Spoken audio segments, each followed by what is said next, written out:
What's going on, everybody? Welcome to another live edition of the Desai Guys Football Forum. I'm, of course, one of your hosts, Desai, joined as always by my good friend Tad Desai, our co-host of the show.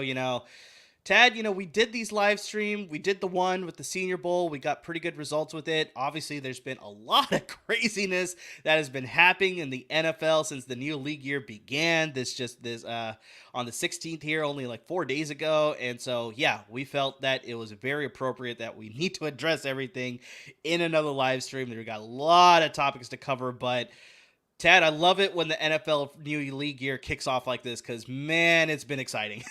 I love the fact they can't let another sport have its day. Like every time it's like, oh, the first day of March Madness. Well, here's the Deshaun Watson trade. And you're like, just like, oh, all right, well, that's apparently happening now. And it's just like MLB ended their lockout. Well, here's all these free agency signings. It's like they can never let another sport have its day. It's always the NFL dominates always. And that's why they're the NFL. Like, no, it was great to give people a little, background look into how our show works. Is we were actually supposed to go live on Tuesday, I believe. Tuesday or Wednesday. Start of the league year. We were going to plan it on Wednesday, I believe. Wednesday, yeah. So we were supposed to go live on Wednesday. And props to you, were like, I think we should wait. I'm like, dude, no, enough has happened. Like, we can talk about this. And you were like, dude, no, more is going to happen. And I was like, all right, fine. We'll wait. And then like by Friday, I was like, oh my God, thank God we waited. Because, wow, a lot of stuff went down. A lot more craziness. So, yeah, we definitely want to get into as many of those topics as we can. We're going to try and go in a little bit of a reverse chronological order here. Start with the more recent news, get to the more older news. So, obviously, in the most recent news, we want to get into LAFB Network's own, the Los Angeles Rams. They just extended their starting quarterback, Super Bowl winning quarterback, Matthew Stafford. He just earned himself a 4-year, $160 million extension with $135 million guaranteed. Yeah, I think pretty much with this sort of contract extension, it pretty much ensures that the Rams want him to finish his career with the Rams. I mean, there is a possibility that we may see something maybe towards the end of his career if he doesn't perform, that he may get traded possibly. That door is still open, but most likely this pretty much just signifies that's like, hey, you won us a ring. You accomplished what you're trying to do. Obviously, we got you here for this specific reason. So let's keep it going. That whole, the drunken rant during the parade of like, let's run it back. So this sort of falls into line with the that. same one where he let the photographer just like fall off the stage. It was just like, not my problem. Exactly. So, I mean, Tad, I don't want to spend a ton of time on this topic, but we definitely want to address it, obviously, because it's a big extension. It pretty much, like I said, locks up Stafford with the Rams here. But, I think the signs were there as soon as he won the Super Bowl. That's like, yeah, they were going to work this out. And, it's a good fit for both parties. What do you think here? I mean, 100%. I agree completely because my concern, I guess, considering my complicated feelings when it comes to the Rams, my concern when it came to the Rams was Whitworth was done. That was a done deal. He was old. He, that video clip of him talking to his family on the field already went viral of like he had called a career as soon as he won his Super Bowl. I think worst case scenario for the Rams was Whitworth and Stafford both retire. That's like just a doomsday scenario of like your entire offense is now, I know they signed Allen Robinson. We'll get into that a bit. But, if you don't have a quarterback, it doesn't matter. So I think that the fact that they locked him down at least for the next year or two, okay, great. Until you can kind of figure out a plan, especially considering the limited draft capital they have of like we need, and limited is putting it very nicely, of like, okay, we just need to lock this guy down for the next year or two until we figure out our next plan. Because you're seeing a team like the Colts where they're kind of scrambling and they're like, crap, we don't have a quarterback now, and it's a disaster. They're trying to avoid that. So I think this was a very good move. Is he going to play out the whole 4-year contract? Probably not. He's 34 years old. He turned 34 in February. So will he play out a year or two of it? Absolutely. But this was a very good way of kind of, cementing your way forward as you kind of like figure out the best. Like they sold their future. They sold their future for this title this past year. And good for them. They got that title. But now this is a very good way of kind of being like, okay, at least we'll have some stability while we figure out how to make up for that. Yeah, no, agree with that. Agree with that. Though it is very interesting. You brought up the Allen Robinson signing. So they signed him when they still had Robert Woods under contract. There was still talk that they were possibly Don't going to bring back don't Odell don't you Beckham say that name? Jr. Don't you say that Um, name to me? But this is the strange thing because it's like as soon as they signed Allen Robinson, it was like, what's going to happen with this receiver room now? Because they had, like I said, Robert Woods still on the roster. Obviously, you have Cooper Kupp, the Triple Crown champion. They have Van Jefferson, who's a promising receiver. Like I said, the possibility that they were going to bring back Odell Beckham Jr. But yeah, we hear news like pretty much, I think it was last night, might have been 2 nights ago. I can't remember exactly, It was but last very night. recently they pretty much ship off Robert Woods. They're like, all right, we signed Nothing. Allen Robinson here. Forgot He's us. going to replace you. And the compensation was, pretty much just a cash saving move, essentially. They shipped him to the Tennessee Titans for a 2023 6th-round pick. It's not even this year's 6th-round pick. It is next year's 6th-round pick. So, I mean, yeah, it's great that Robert Woods is going to get a fresh start. He's definitely going to get more playing time in Tennessee, obviously playing opposite A.J. Brown. Tennessee Titans just released Julio Jones, so that's part of the free agency frenzy as well, that they moved on from him after trading for him. He only lasted 1 season there, so yeah, it looks like it's going to be Cooper Kupp and Allen Robinson with Van Jefferson. Odell Beckham Jr. is still out there, but just Tad, I know this sort of hurts you a little bit because Sort he's of. traded.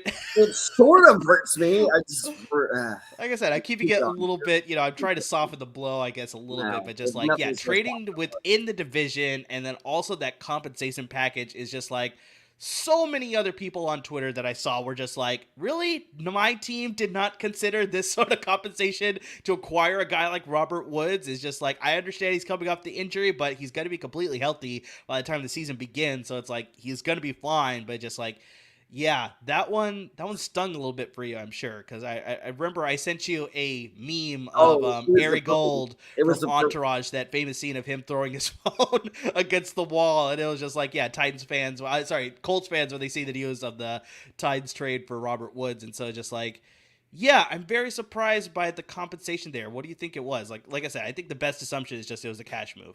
I think it was a move to keep OBJ, if I'm being totally honest, Okay, because okay, I that's think interesting. exactly like what you said is if my numbers may not be perfect here, but by trading Robert Woods, they got about 16 mil off their books by doing that. And so I think because you got to remember, as soon as they signed Al Robinson, all the reports were everyone assumed that, okay, they're done with OBJ, but all the reports then came in as soon as they signed him, like, no, we still want OBJ to come back. He's not coming back, on a discount deal. He's not doing that. So, and if he is, it's not going to be that much of a discount. So I think that was a move of like, okay, do we like Woods or do we like OBJ more? And rightfully so, they like OBJ more. So I think that was a move to try to keep him there. Now, I think they did it a little prematurely because if you have a deal locked up with OBJ, which would have been announced by now if they had, then great. That's a fine move. Whatever. Yeah, you shed that salary off your books for nothing. Okay. But if you do not have OBJ locked down, that is a very risky move, even with a loaded receiving core that you already named. So that's my prediction is I think that was a move to keep OBJ of like, look, dude, we still have a spot for you. We're going to, jettison this guy off. Here is your role with this new team. But is it going to be enough? Because I think the reason I have no basis to say this is my own little conspiracy theory. The reason he hasn't re-signed yet is that market for him is probably a little hotter than the Rams anticipated. It's very possible, but I think the bigger factor is just the fact that he suffered the injury during the Super Bowl. So his recovery time is going to be pretty much the entire offseason, plus a lot of the beginning part of the season. I'm hearing projections of like he may not be able to play until end of November, possibly early December if everything goes according to plan, all the rehab process. So I think that's affecting a lot of the signing process too, because it's like, yeah, if you're a playoff contender, then it's like, sign this guy. He should be ready by the time you make your playoff run. That's a great weapon to have as you're making your playoff run. But it's like, if he's not going to be on, if you're not a playoff contender, then it's like, do we bring this guy on just to possibly get into the playoffs at the end? Like if you're one of those fringe teams where it's like you need a guy, then it's like maybe that's the consideration there. But yeah, it's a very interesting market. But yeah, I don't doubt that there's probably other suitors out there for him. So they had to make a move. They had to bring in Allen Robinson. They obviously had to ship off Robert Woods to possibly bring back Odell. So we'll see what happens there. So we'll stop the talk there about Rams talk because we did invite a certain couple of guests from the LAFB network, so hopefully they will come and join us later on. We'll see about that. But yeah, definitely, you're watching us live. We want to hear from you if you have any questions or, comments on anything. We're checking the YouTube and we're on Twitter and Facebook and so many outlets out there right now. So if you have questions for us, definitely bring it up. We will address it live on air here. Yeah, so that's the big thing there. So, Tad, let's move to the next big news, the big domino to fall. I think a lot of players were definitely waiting for this one. I messaged you this one before that I was like, I think once this domino falls, we may see some more free agency players sort of find their ways to new homes now.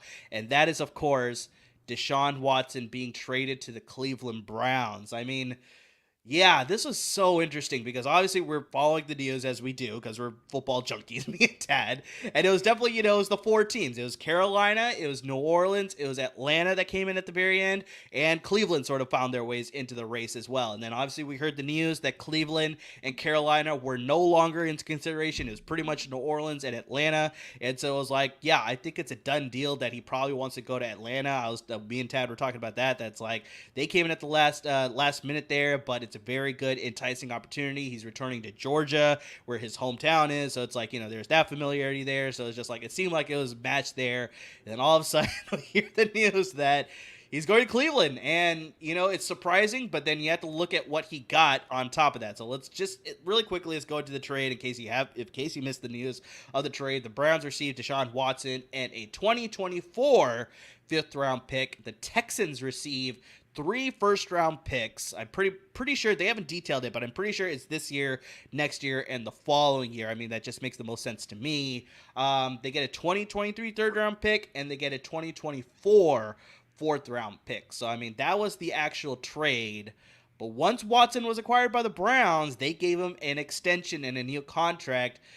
This is the absurdity of the NFL. Sometimes it's just 5 years, $230 million, all of it guaranteed. Like, I mean, that's just insanity to think about. Plus, he gets a $45 million signing bonus and playing this year because obviously he's possibility of getting suspended by the league. Maybe the entire season. I don't think it's going to be the entire season, but I could see probably at least half the season based on everything going on. I mean, we'll still obviously have to wait to see what happens with all his civil cases. But his base salary for 2022, Tad, you ready for this? $1.035 million in 2022, and it's a cap hit of only $10.035 million. So, yeah, they worked it out that it's like this guy's not going to lose a lot of money this year if he does get suspended. It's a very interesting situation. A lot of people were not happy with this move. Here comes Cap. He's probably got some thoughts on this as well. It's just like, it's a very... Tell me those numbers again, is what he's saying. 5 years, $230 million. That's the base of the contract. Fully guaranteed. $45 million signing bonus. Base salary of this upcoming season, where there's the possibility that he'll get suspended, $1.035 million in 2022, and it's a cap hit of $10.035 million. So, I mean, yeah, they worked it out somehow. I think he was writing that down, so I think we're good now. He's giving his thoughts. That's exactly what he's doing. He's like, all right, let me very deep thought. Yeah, exactly. Crunch these numbers, sort of thing. We'll see. But Tad, let's hear your thoughts on this because this is just like I said, I was surprised by the team, but then obviously once you hear the contract, you're like, okay, this makes a little bit more sense why he chose Cleveland. Yeah. But just let's hear your take on this Deshaun Watson trade to the Cleveland Browns. Man, I'm really torn here. I'll be totally honest. This whole thing feels kind of gross. Of like, was he clear? And that was kind of what felt gross about it. It was like, I felt like as soon as they were like, no criminal charges, sweet, where's he going? It was like, guys, there's still the civil stuff. Like, that doesn't mean he's on, but you know what? It's our job as, I want to say reporters, but as people who cover sports of, looking at the sports side of it and not determining someone's guilt or not. So no matter how we feel on that, does this all feel a little gross? Yes. But unfortunately, and this also feels equally as gross, let's move on and just focus on the sports only side of this. So, good for the Browns. Like, that was like, of course, okay, see, as soon as he gets the thoughts on that, he's gone. Yeah. But Yeah, if I'm the Browns, of course I'm making this trade. Of course, because Baker wanted more money from them, because that was the whole thing. Is people are kind of focusing on how they quite burned this bridge with Baker. People have to remember this relationship was strained starting last offseason. It was just the fact that Baker, against what I thought was the right move, is he decided to play while literally half his body was hurt. And it ended very predictably of he sucked. And yeah, of course you're going to, and that's nothing against Baker. Of course you're going to suck. When you can't, your shoulder's dislocated and, your knee is out of place, of course you're not going to play well. So I think the Browns did Baker a little dirty. I get it, though, that relationship was burned. So why not just go all in? Because this is a team that's been going all in for the last 2 or 3 years.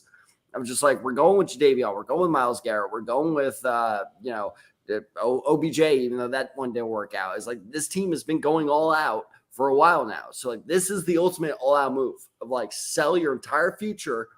And do not tell me the Rams did not play a factor in this. They had to see what the Rams did. It was maybe we should just burn all that draft capital for, the guy. So look, my personal thought from the man aside, this was a great trade for the Browns, because just that is the one thing holding them back, because they never had the guy to make the throws in clutch time. Now they have him. So I will say, though, there's a lot of pressure on Kevin Stefanski. You have zero reason not to at least make the AFC Championship now. Yeah, I think that's the bigger thing that sort of made me question this move, is just the fit in Cleveland. Because, we've talked about this so many times that it's a run-first offense. Real quick, not to interrupt you, but it was funny because we were talking, I don't know, what was it, 2 weeks ago, where I was I could see a Baker for Jimmy G trade working. I was that makes a lot of sense, because, yeah, exactly. In Cleveland, you need a quarterback that can make the throws but doesn't need to be the guy. And I was okay, Jimmy G fits that perfectly. Baker, a little bit more mobile, and Shanahan's offense. Shanahan's up to my hi, Alex. But in Shanahan's offense, that kind of fits. And I was just the fact that we went from, Jimmy G makes sense of this offense, is now you have Deshaun Watson. That is quite the jump there. Yeah, no, 100%. It's just really weird to see that sort of, thinking about possibly, running with Baker, or, a sort of a quarterback game manager sort of thing. And now you're bringing a guy like Deshaun Watson, who can make all the throws. He's a running type of quarterback too. He could do almost anything in that offense. The only thing, like I said, that just made me puzzled this move specifically is just the fit in the offense. Like I said, it's a very run-first offense that Kevin Stefanski likes to run. So I wanted to channel it back to when he was offensive coordinator with the Minnesota Vikings. So obviously he was there. He had Adam Thielen on the roster. He had Stephon Diggs on the roster. He had Dalvin Cook on the roster. So it's a very similar type of offense that possibly he may wanted to have run here in Cleveland now that with the acquisition, of Deshaun Watson. So if you look back to that season, even though he had Stephon Diggs and Adam Thielen on the roster, they still ranked 28th in the NFL, in passing attempts, and they are 23rd in passing yards. So it's I understand that Deshaun Watson's getting all this money, but I don't know how I feel about his numbers now. I don't know how great his numbers are going to, as far as just getting his passing numbers. That's the thing that's going to make me question things. Because then you also have to look at the fact that with Dalvin Cook, they ranked 4th in rushing attempts and they had 6th in rushing yards. And that's only with Dalvin Cook. I know he got hurt, his trademark getting hurt a couple of games during the season, and Alexander Madison stepped in, but pretty much it was Dalvin Cook and that was it. Now you come to Cleveland, it's Nick Chubb and Kareem Hunt. So both these guys are going to be wanting their touches in the offense. So I understand that, you get a guy like Deshaun Watson, you could probably adapt your offense around him, but just I don't see that play style translating as well. And I just see Deshaun Watson's numbers not meeting the same numbers that he was meeting in Houston specifically. So it's just I understand it's the cash move there. I don't think any other team was going to offer that, based on reports that I read that Atlanta was close, but they didn't want to meet this financial barrier here of all this money guaranteed, or maybe so much money guaranteed sort of thing. I think they wanted to be a little bit lower. So it's yeah, I can't fault him for chasing that dollar, but, yeah, I just wonder about his stats now in this new system. And that's the thing that we may have to dive in, Tad, with our later episodes about just how this is all going to fit, especially on a fantasy purpose too, because obviously this is going to be very interesting for sure there. But yeah. Deshaun Watson, new team, Cleveland Browns. Houston goes in a different direction. Really quick, how do you feel about Houston in this? Because obviously, they have Davis Mills. They just now got 3 first-round picks from the for the Cleveland Browns. Excuse me. They have their own first-round picks finally. No more Bill O'Brien trades. They have their own first-round picks. So they have 2 in the first round this year. So just like, what do you think they do? Do you think they build around Davis Mills, or do you think they just keep him as a stopgap and they look for their quarterback of the future? I mean, just like really quick, what are your thoughts on the Houston Texans on the opposite side of this trade here? I mean, as a Colts fan, I hope to God they build around Davis Mills. Like, yeah, you guys do that. Like, yeah, just give him up. That's the plan. No. In fact, I'm not giving any more input. Just build around Davis Mills, guys. See how well that works out for you. But no, I mean, I said it in one of our episodes a couple of weeks ago. Like, I would not be shocked if the Texans shocked everyone and went with a quarterback at number 3 in the draft this year, because I get the whole like, Davis Mills isn't bad, but like, again, is anyone really expecting Davis Mills to like carry you to a Super Bowl? That's the end goal of every franchise, of can this quarterback carry us to a Super Bowl? If you honestly believe Davis Mills can, I'm concerned for you, first off. But second off, like I think you're insane. So I think exactly you had the perfect saying for it. It's just a stopgap. Like just like have him in there for a year or two, figure out he's the Gardner Minshew for what the Jaguars were. Screw it. We'll put in Gardner Minshew. We'll wait till we get Trevor Lawrence, then we'll figure it out. And we'll get to the Jaguars in a bit. But I think that's kind of what Davis Mills is. But on the flip end of that, good for the Texans. Like, yeah, this was a long time coming. We've been talking about this for almost, I feel like 2 years now, of like Deshaun Watson's gone and you got a good boatload for him. Like that was a very good return for him. So do I think it's guaranteed they're going to be able to succeed off that capital they got from him? No, because it's the Texans and they historically have not been able to do so, but this is a very good chance to try to do so. Also, I'm in the AFC South with the Colts, and everyone else is improving, and they're not, and so I'm not happy about it. So let's move on.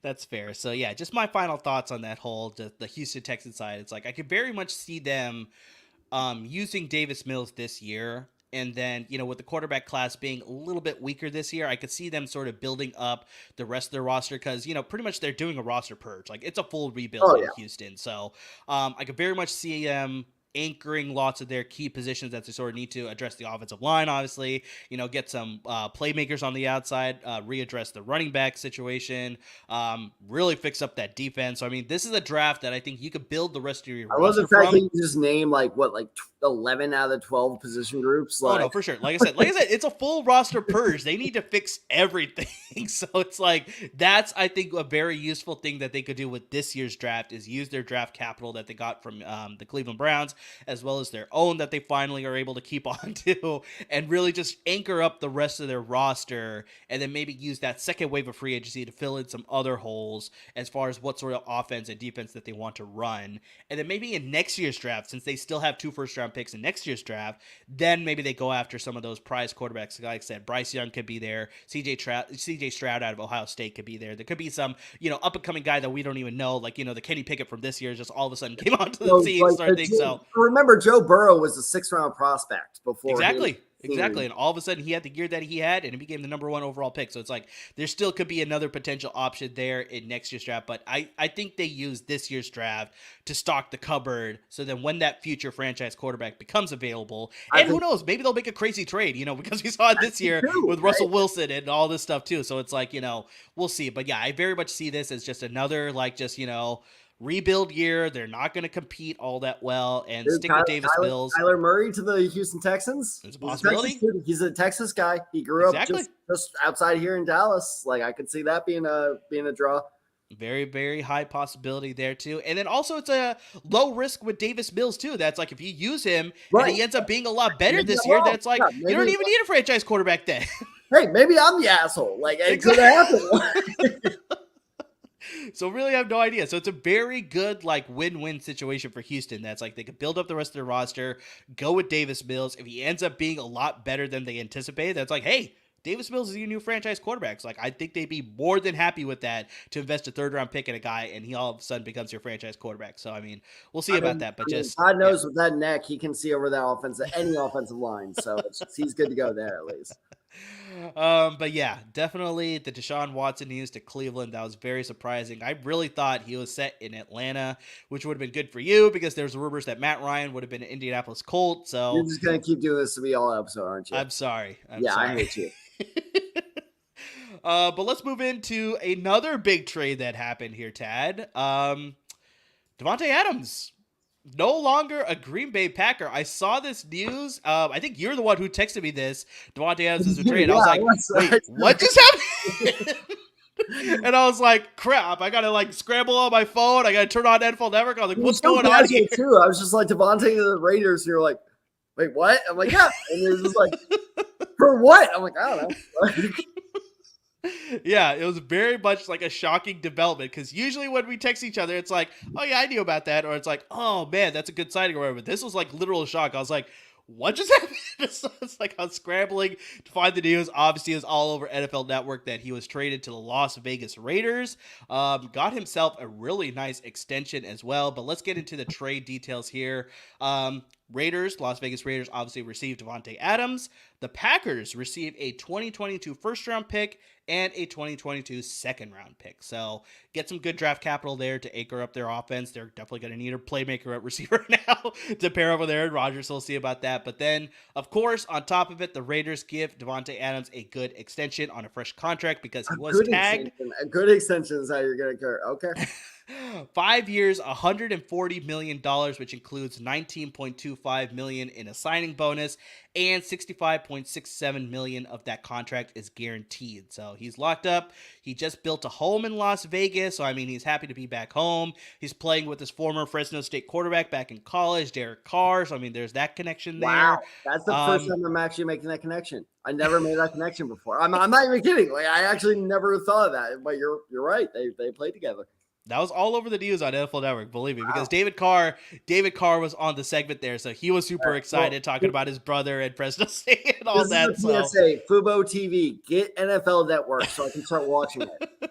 My God. And then it was pretty hilarious because then you got the juxtaposition of James Jones, who was a Packers homer, obviously. He was visibly upset. It was like hard to see him like struggle through that episode. It was kind of funny to see it, but it was a little bit sad too. So, but yeah, so strange thing, like I said, very similar to the Deshaun Watson situation. It's like Packers re-sign Aaron Rodgers to the fat extension that he got, and it's like you're pretty much assured that's like, okay, Devonta Adams is coming back to the Packers too. They tagged him, obviously, but clearly he didn't want to play on the tag, so it's like you think that they're working on some sort of extension. They're working on the contract now that they locked up Aaron Rodgers. It's like, give him his go-to weapon, but then, yeah, like I said, you hear the news that he gets shipped out, and, you know, I was trying to read into reports as far as why that ended up happening. It seems like as Aaron Rodgers was discussing his contract with the Green Bay Packers, he knew that this was a possibility that Devonta Adams may not be on the roster anymore.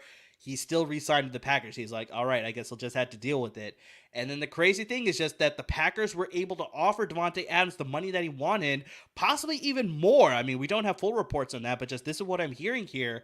And he still was like, nope, I feel a little bit disrespected. That's like, you know, you tagged me, you couldn't give me the contract because this is obviously the entire season that he played on that sort of contract year, right? And it's like, we couldn't figure out any sort of, you know, contract at any point during the season. We could have worked it out, but it didn't happen. He wants to go back home because he built a new home in Las Vegas. So he's like, I want to settle there, play back with my former college quarterback, Derek Carr. It just seemed like he was ready for a fresh start. So, I mean, it obviously once you hear about it post, you know, hindsight's 2020, as they say, right? So you look back to it after the trade happens, like, okay, all this sort of makes sense. All this sort of makes sense. But just on the Packers side, I'm just so perplexed as far as just like, are they going to be a competing team now? Like, I mean, just, it's so interesting. Like, I know they have Aaron Jones. Their offensive line had some issues, though, but just their receiver room took a huge hit. It's just like, I don't know how competitive. I know Aaron Rodgers is a magician. He's obviously a back-to-back MVP of the league, but just like, without that guy, I wonder how much of a stock his sort of play will take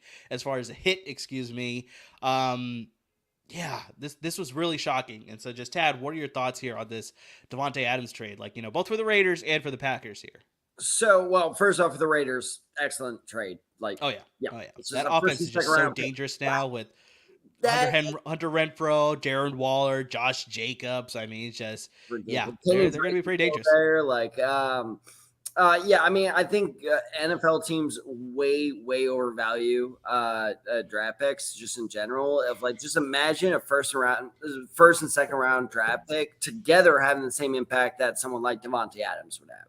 That's very hard to find. So that was some Raiders fans maybe like that was a lot. Sure, it was a lot, but that's well worth it. Especially it's 1 year. So at starting next year, you're fine. You're good to go. Like you're good. Like that was an A+ trade from the Raiders' perspective. From the Packers one, I'm kind of with you. I'm not entirely sure what's going on here. And I'm gonna put on my conspiracy hat of like the Always Sunny, like Charlie meme when he's like pointing at the wall and he's like crazy like that. Like that's where I'm kind of going at. There has to be a move in the works for some big time receiver.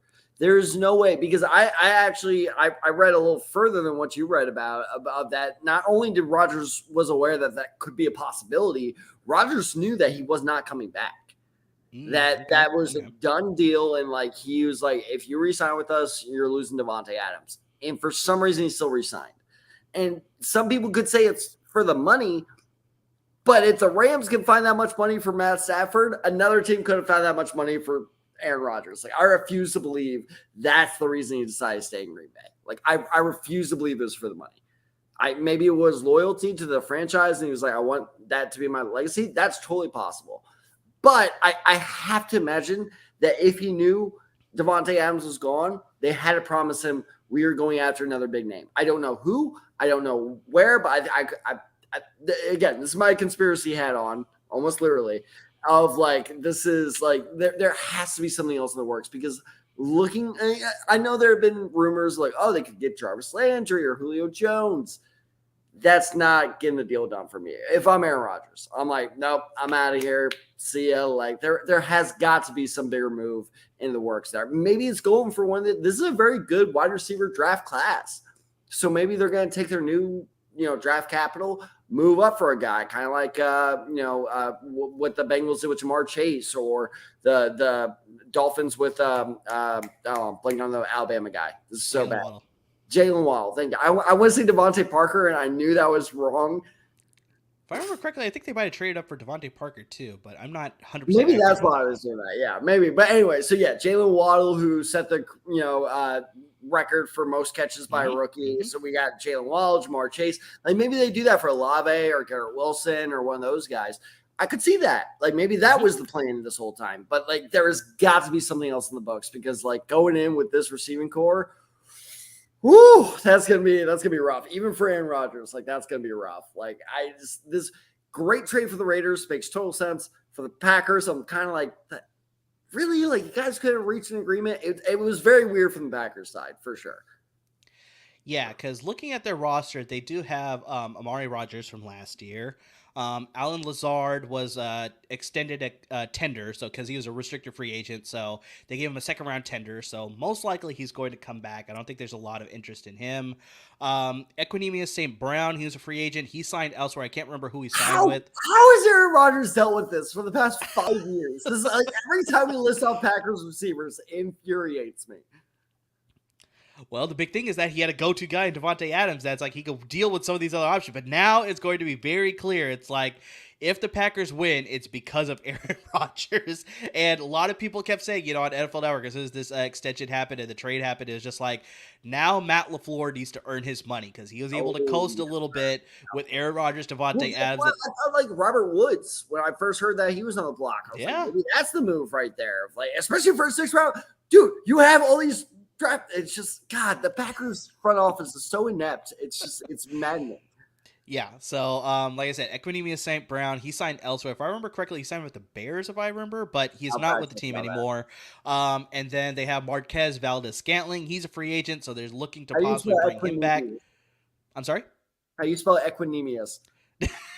I think Google will help you out. Just try your best. No, I'm asking you. I have it up right now. Go put you on the spot. Go for it. EQU Oh, Innomous. you are wrong, sir. Well, Yeah. first off, he did sign with the Bears. There you go. It is EQUANIMEOUS. Yeah, that was not even close on that one. We should But do yeah. the Desai Guys spelling bee in the future. God knows But yeah, Marquez Valdes-Scantling, he's also a free agent. I'm hearing he's get some interest from, my 49ers. A couple other teams are interested in him, the Colts as well. So, I mean, they may decide to go after him. You kind of threw out some names there. Jarvis Landry's a target for them. Julio Jones was just recently released. They may go after him. Will Fuller, I know, was subject of a trade possibly last year, so that's a possibility. Yeah. And, underrated, but Jamison Crowder would be a really good addition to that receiver room too. But just still, they're not... they're not these premier receivers that Devonta Adams was. It's just I'm curious to see how that whole passing offense is going to work. Are they going to work with just a bunch of these second and third options and just sort of do that group effort sort of thing? Or are they going to, like you said, maybe there's a move in the works that's they get their first round rookie, or they make a trade during draft day and they acquire a veteran guy from some other team. That's a possibility too because of the draft capital that they have now. So it's just very interesting. I'm very curious to see how they upgrade that receiver room, whether it's through the draft or whether it's through the second wave of free agency or whether it's through a trade. But just, I don't know how I view this passing offense the same way without Devonta Adams now. It's like I said, Aaron Rodgers is a great Hall of Fame quarterback, and obviously he's a back-to-back MVP, but just without that guy, it's just I don't know how it's going to look. It worries me a little bit. So as my Rodgers fans, it worries me a whole lot of it. Let me tell you, whole lot of it, yeah, for sure. So yeah, it's crazy to think there, but just here's on the flip side, just going back to the Raiders here, it's just we saw all these moves in the AFC West, right? Where it's Russell Wilson trade to the Broncos and the Chargers acquire Khalil Mack, and all these things are happening in the AFC West. The Raiders were the one team that were not doing anything. All of a sudden we hear news here that's just okay, now the whole AFC West is, that whole track meet aspect that we were talking about in a previous episode. That's just they're all just going to try and score 50 points every single game sort of thing. It's just insanity how crazy this AFC West is going to be, but we'll get into that closer towards the end. I was getting kind of excited as a Colts fan because they were Derek Carr in Indianapolis might be possible. I was okay, I can talk myself into Derek Carr. I'm okay with that as I was doing so. Then that happened. I was so I guess you're keeping Derek Carr then, huh? I was all right, that's yeah. I'm hearing reports that they're trying to work out an extension with him. So God, he's not going anywhere. But yeah, Baker. And let's not forget it was Josh McDaniels who screwed my Colts years ago. Oh yeah, this is a double-edged sword for you here. It's they got you once, then they got you again, sort of thing. So yeah, that's it's gonna be a very interesting offense there with the Las Vegas Raiders there. Speaking of your Colts, let's sort of jump into free agency here. We wanted to talk a little bit about both what our favorite teams are doing, my Niners, your Colts. Or not doing. I'll let you sort of take the first stab here. Just Colts have really not been doing a whole much. We talked about the Robert Woods trade. It's that would have been a great fit to pair up with Michael Pittman. It's just I don't know whether there was an inquiry or whether it was just the Titans were first on the phone. They're just all right, we'll give you 6. It's done sort of thing. It's just I have no idea, but just, not the greatest free agency. And then also, they were heading into this offseason with, I think, top 3 in cap space too. So it's just GM Chris Ballard, I really don't understand what he's doing. Is he playing it really safe? Or is he just I don't know. I'll let you take the floor here with your Colts. God, I just I fall for this every year. I do it every year since Chris Ballard has taken over. And it was great at first. It's maybe he's some kind of Belichick mastermind. He just knows. No, he's just an idiot. He's just an idiot. That's just the yes, I said it. He's a freaking idiot. And that took a lot for me to just say freaking. But I was waiting for it. I was waiting for it. I was is he gonna do it? Is he gonna do it? And he didn't. I get one F-bomb. We're a PG-13 movie. I get one F-bomb an episode. I'm saving it. Yeah, no, I mean, he's always done this. The past 3 or 4 years, the Colts have always gone into the offseason as one of the, teams with the most spending ability. He's very smart that way. But the reason I'm quickly finding out, though, because again, it was oh man, he's this Jedi at salary cap stuff. No, the reason that we always have all this money is because we never spend our money. And it's just like we depend on the draft, which would be different if we drafted well, but we don't really draft all that well. I'm not saying we draft terribly, but we don't draft well. So, okay, great. You want to get rid of Carson Wentz? I personally disagree with that decision. I think Carson Wentz had 27 touchdowns, 7 interceptions. He was the least of our problems. Well, I shouldn't say least, but he was not our main problem coming out of the season. So, okay, but you want to upgrade him? Fine. Upgrade over Carson Wentz. Where's the upgrade, Ballard? Like, we're sitting here being like, oh, we're going to go for the upgrade, and there's no upgrade. Like, I don't know. Honestly, I'm praying that while we're still alive, that we're going to get news that we got Baker Mayfield, because that's an upgrade. I'd be very happy with that upgrade. Even Jimmy G at this point, which I used to hate, I'll take him. But the fact that we have Sam Ellinger as our current quarterback it's terrifying. Not even that. So, okay. Ellinger, and you guys still have Jacob Eason, right? So, yeah, I mean, the quarterback battle right now, heading into the offseason. Right there. I mean, you want to pick between Jacob Eason and Sam Ellinger? Like, that's awful. But anyway, no, but I'm just making sure that's like you still have a potential other option. I believe he is. I could be wrong, but yes, I believe that's the current quarterback room right now in Indianapolis. God, but okay. So we have, weakness on offensive line. Why do we have a weakness there? Well, because Mark Lewinsky signed with the Giants, because we don't re-sign anyone at this point. We lose a defensive lineman to the Bears when defensive line was already thin for us. Like, the Colts are an absolute shit show. It's a disaster. I hate it. I don't know why I'm a fan of this team. I'm miserable and I hate football. As we do a live stream. Let's flip things to the Niners here, just sort of to throw. At least you guys had a good signing. Like, just sorry. You took it. I hate to do this to you, buddy, but it's like just to throw another pin in your side there. We took a guy from the Colts to add to our team, the San Francisco 49ers. We signed George Odom, one of your guys' safeties, a 2020 All-Pro on the special teams to anchor our special teams team. So, yeah, that sort of hurts for you. But, the Niners, they unfortunately lost a lot of their key pieces. We had Lincoln Thompson to re-sign, who I hope they would have re-signed, but I think he was going to get more money on the market. He clearly did. He signed with the New York Jets, so he's going to anchor Robert Saleh's team, his former teammate, or coaching connection there from the San Francisco 49ers, so that makes sense there. DJ Jones on the defense, I was really hoping they'd re-sign him, but he was a big target. He signed with the Denver Broncos. He's joining that whole aspect there, so he's going to anchor that defensive line after they lost Shelby Harris. This one kind of hurt a little bit. Raheem Mostert, he has signed with the Miami Dolphins. You broke that news to me. Where I was like, wait, where is he going? And you were like, dude, no, he left. I was like, yeah. It was interesting because they signed Chase Edmonds, I think, early in free agency. I was like, okay, they're going to go with this guy as their starting running back. They still had Myles Gaskin and a few other guys there, but just like, okay, they want to anchor it with this guy. And then, they made the news a little bit later, a couple days later. Raheem Mostert signed there. He wants to reunite with Mike McDaniel, the new head coach there in Miami. So it's a good move for him. It's playing in a very similar system. It should be very good as far as like helping to rejuvenate his career again, because, I obviously dealt with injuries the past 2 seasons. So hopefully he can stay healthy and really give the Miami Dolphins running room just a boost, because that's one of the lacks of their offense. Just they have no running game whatsoever, surprisingly. So hopefully Raheem Mostert, Chase Edmonds, they could fix that. But yeah, he was gone. So that was, Raheem Mostert was probably one of the more successful, if not the most successful running back in a Kyle Shanahan, Mike Shanahan sort of system. And so, yeah, to lose that. Davis was like a word, sir. We talked about this. This was a very early episode of us, and we gave that yards per carry. We'll have to jump back to it, but just, Raheem Mostert has the highest yards per carry in a Shanahan system. Terrell Davis is a Hall of Fame. I understand that. It makes complete sense that he should probably be higher on that, but just like, as far as a yards per carry aspect, Raheem Mostert actually had a higher one. But just, okay. I will. That's a topic for another day, but so losing him definitely hurt. But you talked about this. Like a word, sir. You talked about this, but Elijah Mitchell, I think his stock totally takes a boost now because Raheem Mostert's out of the running back room in San Francisco. So, we'll get into this with the possible future fantasy episode, but just, Elijah Mitchell's probably the guy that you want. He may still have to deal with the possible resurgence of Trey Sermon. We'll see about that. Jeff Wilson Jr. is still a free agent, so he's a possibility that he may come back. They have JaMychal Hasty, who looked okay, but just still, I think Elijah Mitchell may have cemented himself as the premier running back in this running back room. But we also still have a draft to see, so we'll see exactly what happens.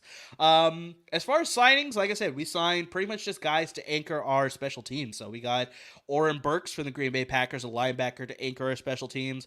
Just brought up George Odom, former All-Pro in 2020, safety from the Indianapolis Colts to anchor our special teams. And we signed receiver Ray McLeod from the Pittsburgh this Steelers. Could be a good signing. I could see Shannon doing a lot with him. He could be a good deep threat as well as a returner. We could definitely use him on either side there. And then probably the big splash signing that the San Francisco 49ers made was Charvarius Ward, defensive back, formerly of the Kansas City Chiefs. 3-year deal. He's a young guy. Hopefully he could bring some, I don't know if he'll be the number one. I mean, obviously you get that sort of money. He's probably projected to be the number one here, but I think they still need to make some adjustments to that secondary room. They have some guys, but whether it's through the draft, maybe they go another veteran route. I hear they're sort of interested in Stephon Gilmore still, but I don't know if we're going to give him the money that he wants. So that's a possibility. That's probably not going to happen. But yeah, Charvarius Ward, that's a really good addition to our secondary there. And then on the defensive line side, we signed a Philadelphia Eagle, Hassan Ridgeway, to anchor that defensive line. Add him to the rotation. Former Colt, by the way. Oh, was he? Okay. Yeah, okay, I didn't know about that one. We drafted him. He was with us originally. Got it. So yeah, obviously with the losses of DJ Jones, we lost a couple other defensive linemen, so he'll just be added to that anchor there. So yeah, it's been, about average sort of free agency there, but I think the big one that still hurts me, Tad.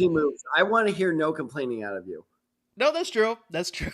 But I think the big more like the SpongeBob meme of just like sitting there with like my thumbs like doing this. Like that's been me the last 2 weeks. Yeah, no, that's very true. That's very true. I think the big one that still just stings for me as far as a Niners fan is just Jimmy Garoppolo is still a member of the San Francisco 49ers.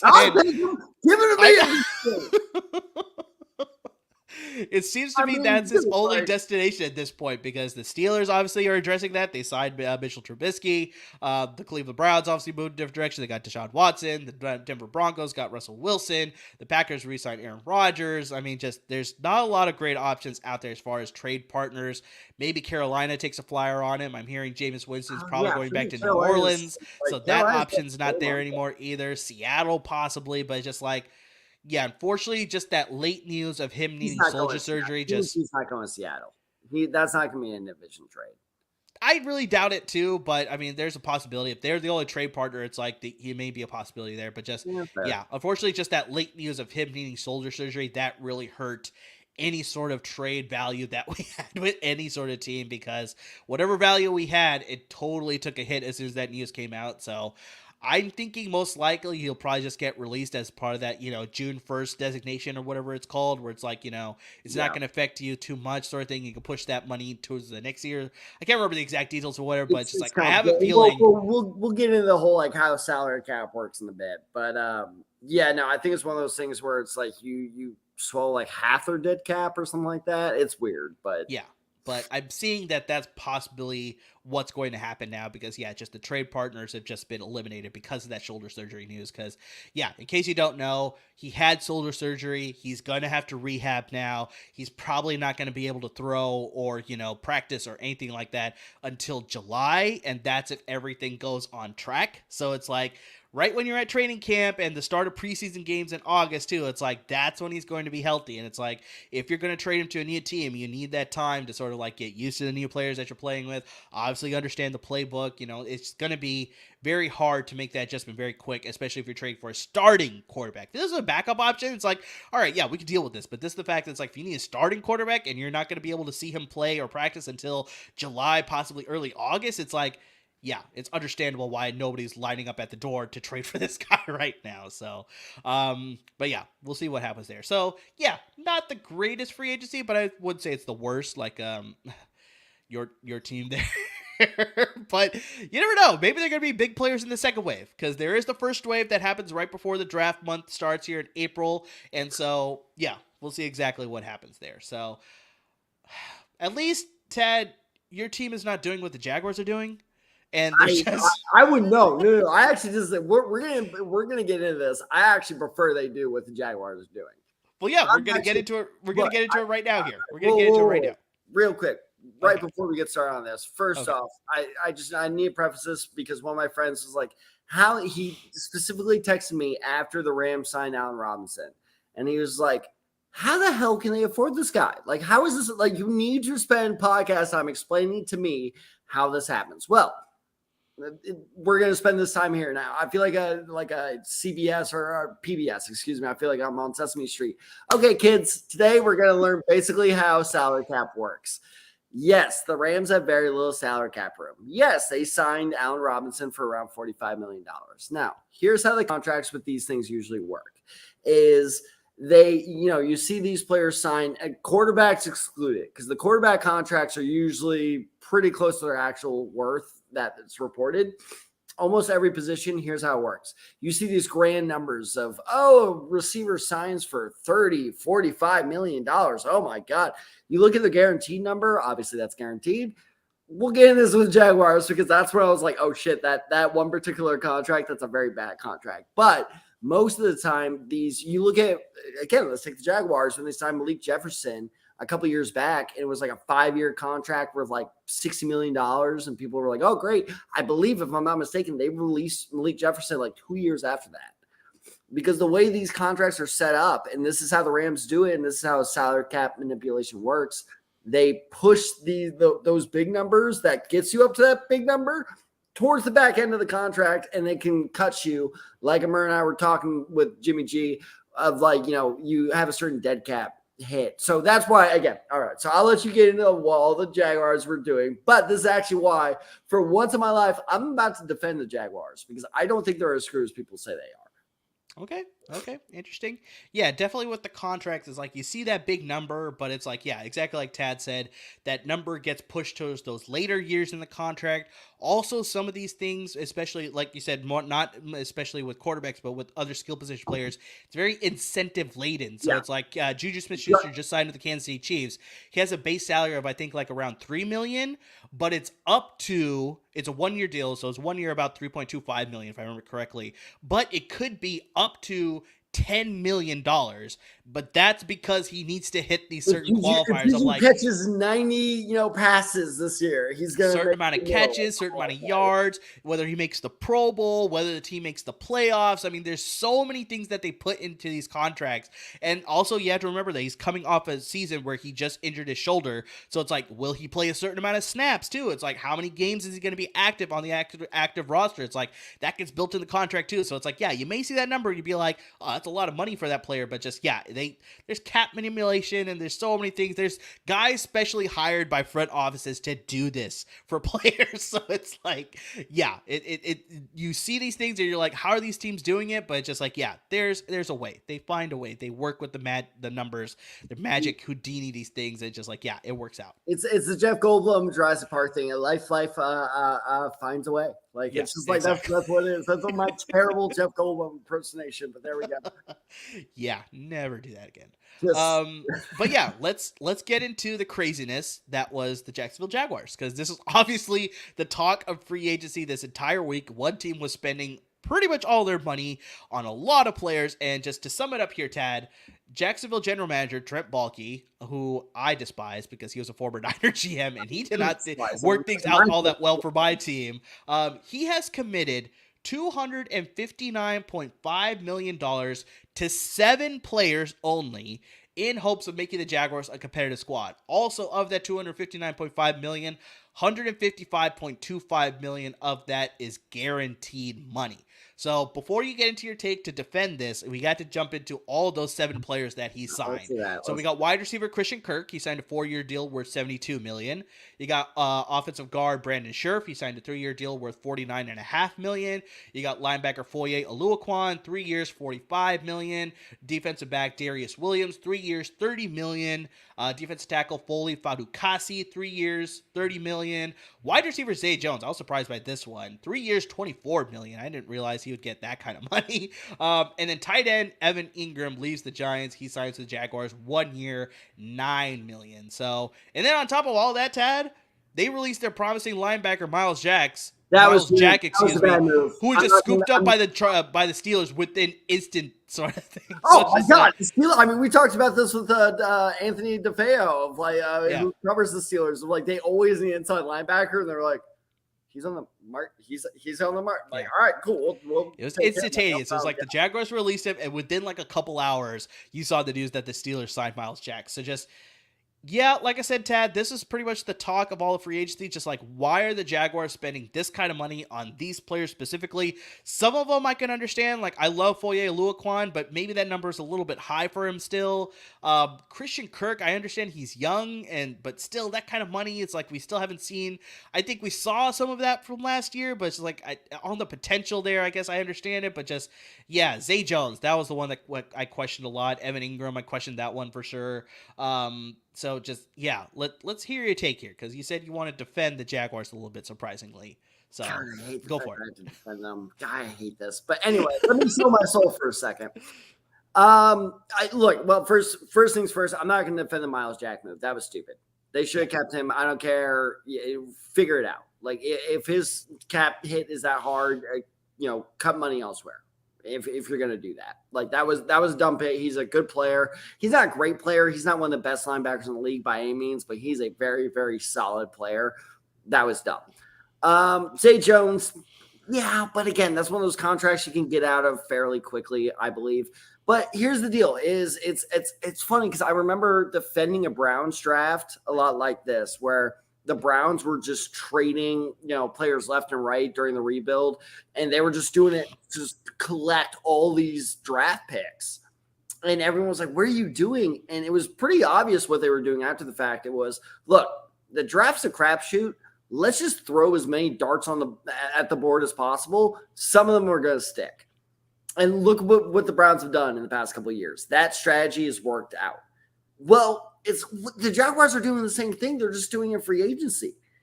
And so, yeah, if you got the money, so if like the Steelers or your 49ers or the Rams were doing this, I'd be like, what are you doing? Like, you're spending money you don't have. Like, this is really dumb.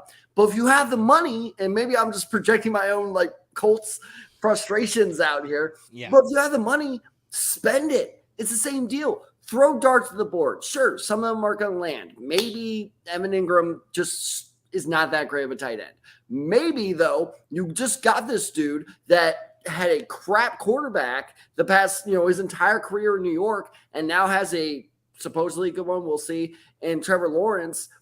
Darius Williams was one of my most underrated free agents. You got him on a 3-year deal. Brandon Scherf, he's old, sure, but you got him on a 3-year deal. Like, you're throwing darts to the board, but you're throwing good darts. Like, it's a calculated risk. Now, I will say, Christian Kirk, when I first heard they signed him, I was like, okay, I kind of like that, actually. I was like, I could see that working out. Then the numbers came out, and I was like, yeah, no, that was dumb. So, like, do they overpay for Christian Kirk? 100%. But again, I think it's easier to get out of these contracts than people anticipate. So, like, yeah, this is one of those times where people freak out now over this contract. Maybe you got to swallow like a 5-10 mil dead cap hit.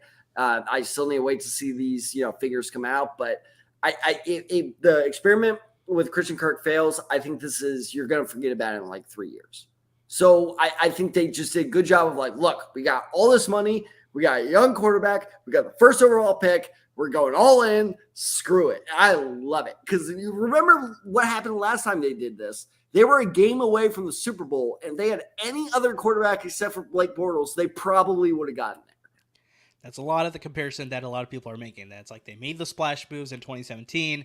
They were in the AFC Championship game. They were probably a couple throws away or a couple plays away. Don't forget when they knelt with Blake Bortles with like 50 seconds left in the half. Like that was, Jesus, that was so bad. Yeah, so it's like they were an inch away from possibly playing in the Super Bowl that year. So a lot of people are making that comparison, but just like, yeah, I don't know, especially with a first-year head coach. I mean, I know he's an experienced head coach, Doug Peterson, but it's just like, that's the thing. He's a Super Bowl winning head coach. I know, but some of those years after that Super Bowl year was a little bit different too. So it's just like I don't know. This is so awful. It's just like I hate this. We'll see what happens.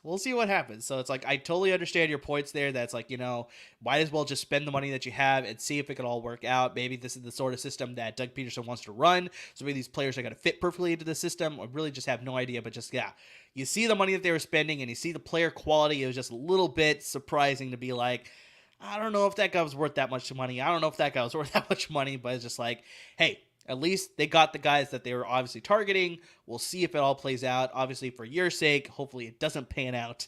But we will just see what happens with the Jaguars and all of the signings that they have made. So, we're hitting the hour mark here. We definitely want to let you guys know that's like, we appreciate you tuning in. But yeah, make sure you're hitting us up wherever you're watching us, whether it's on YouTube, whether it's on Facebook, whether it's on Twitter. Yeah, we're streaming it on our handle, the Desai Guys. It's also on the LAFB network handle there. But just, yeah, interact with us. We'd love to hear from you as the live stream is going on here. Definitely have a lot more topics to get into. But yeah, we'd love to obviously change directions to talk about anything that you're interested in. I know one person that's super happy, but I'm pretty sure you might know another person. But Jay, longtime listener of our show, he was very happy that Devonta Adams is no longer in the division. So he was very glad to see him out of the division. So yeah, that's one shout out that we definitely want to make there for Jay, one of our loyal listeners and watchers as well, viewers. So let's stick with free agency here, Tad. I want to get into. I know we obviously just talked about the Jaguars. A lot of people could say those are overrated signings. Some people may say they're underrated signings. I really have no idea, but I want to get into that topic with other players not on the Jaguars specifically and some of the other moves that have made. But just like, yeah, I want to get into some overrated and underrated signings that happened during this first week of free agency. So let's start with some overrated moves, Tad. Who do you think are some guys that maybe not worth the contract that they got with the team that they signed with? So who do you got here? So this first one was interesting to me because he's very clearly had a rough career. I'm glad he's gotten himself together, but and plus I just love this for the drama of it, especially being here in Dallas. Of Randy Gregory, that contract interests me because I don't think the player himself isn't worth that money. He had about 6.5, 7 sacks this past year. He's finally able to stay off the suspension list and kind of get his life together, which is good. Again, good for him. And again, that drama of Cowboys fans being like, we got him. And then an hour later, be like, we lost him. That was great. That was awesome to watch. But I'm thinking of this more in terms of the Broncos perspective of, okay, I'm looking at the money Von Miller got, and maybe you can't pay him as much money as the Bills gave him. But if you're going to give Randy Gregory that much, why not? And maybe they did, but why not give that same offer to Von Miller? Because at least you had that kind of hey, you got your ring with the Rams. Come on back to Denver, get another ring with us. You're a legend here already. Let's just further solidify that. We'll pay you. Clearly, they're willing to pay a pass rusher. So that's why I'm going overrated. I don't hate the Randy Gregory signing. I just think they paid the wrong pass rusher.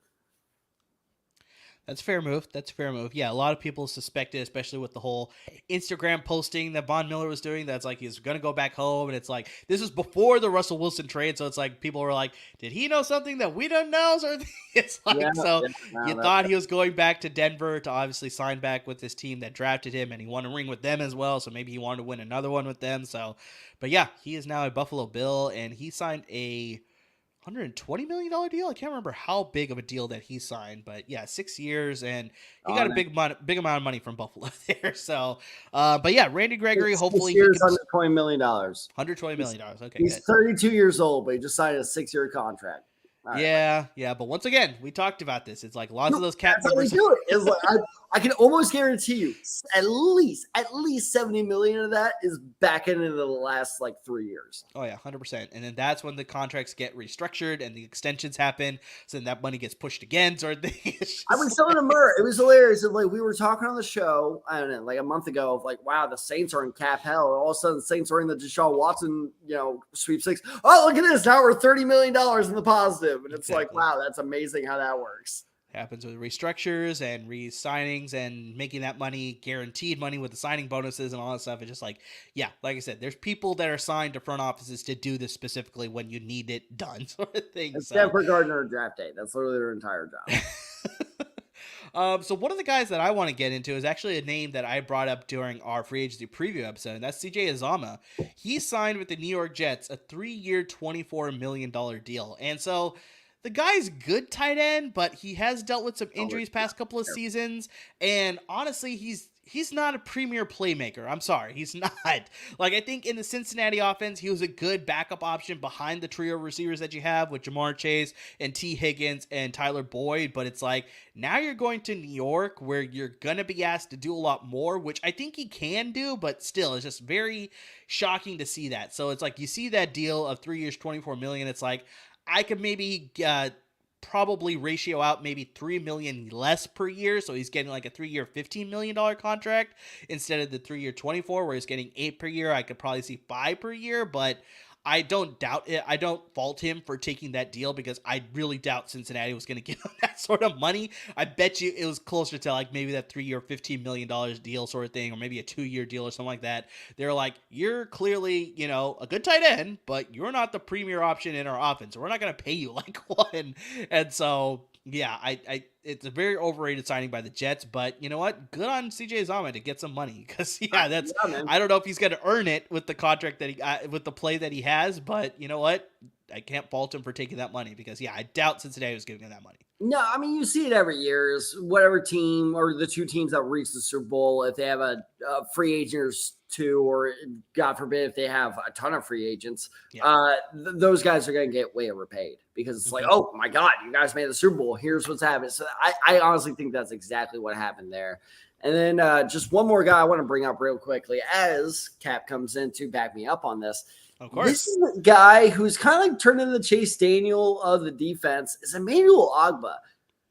Okay. Like he re-signed with the Dolphins for 4 years, $65 million. Now, Emmanuel Ogbah is not a terrible player, but this is like his second or third big re-signing or big contract in a row now. Like I don't understand. And the only reason I can think of that he keeps getting this money is he has got to be like a good sideline guy, like kind of like locker room guy. That's the only reason I can think of because he's not a bad player, but he is not worth this continued money.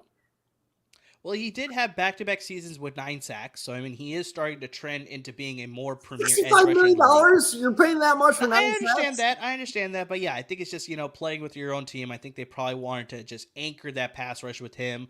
Obviously, pair him up with who's the guy that they drafted? Jalen Phillips, right? He's a Miami Dolphin now. Yeah, so it's like maybe they want to keep that chemistry going of like mentoring the young guy, and it's like they could both sort of use that tandem passer sort of thing. So it's like I could sort of understand that, but yeah, he has sort of become a more better pass rusher in the league, but just maybe the contract is a little bit higher than anticipated. I could side with you on that one. So speaking of the pass rushers, I'm going to give you a name that you may be a little bit surprised to hear, but I'm going to say Chandler Jones of the Las Vegas Raiders. For overrated or underrated? Overrated. We're still going with overrated. I like that pick. That was almost one of my picks for overrated. So he signed a 3-year, $51 million deal, and Chandler Jones is a good pass rusher. I mean, there's no doubt about that, but for me, I feel like he might have hit his peak because you look at he's 2 years removed from a torn bicep injury that forced him to miss 11 games in the season. And then, last season, he was able to recover from that injury. He recorded double-digit sacks with 10.5. But, Tad, here's the kicker with that. 5 sacks of that season, 5 sacks during last season came in one game, the very first game of the season. Then if you look at the other 16 games that he played, he totaled a total of 5.5 sacks. So it's like, we saw that production. We're like, oh my gosh, Chandler Jones is going to have an amazing season. And then it totally petered off. And it was just like, all right, who is this guy now sort of thing. He's also on the wrong side of 30 as well. So it's like, I don't know how much more production we're going to get out of him. We'll see how the Raiders are going to use him in the defense. They obviously have Max Crosby, so it's good to pair him up with somebody. So maybe they have that tandem there. But just, I saw this and I was like, that's a little bit too much. It was more of that, credibility factor. That's like, this guy was once a really great pass rusher.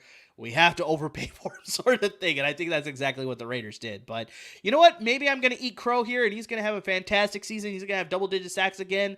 But for me, I just saw it and I was like, look behind the numbers. I don't know if I like this one as much.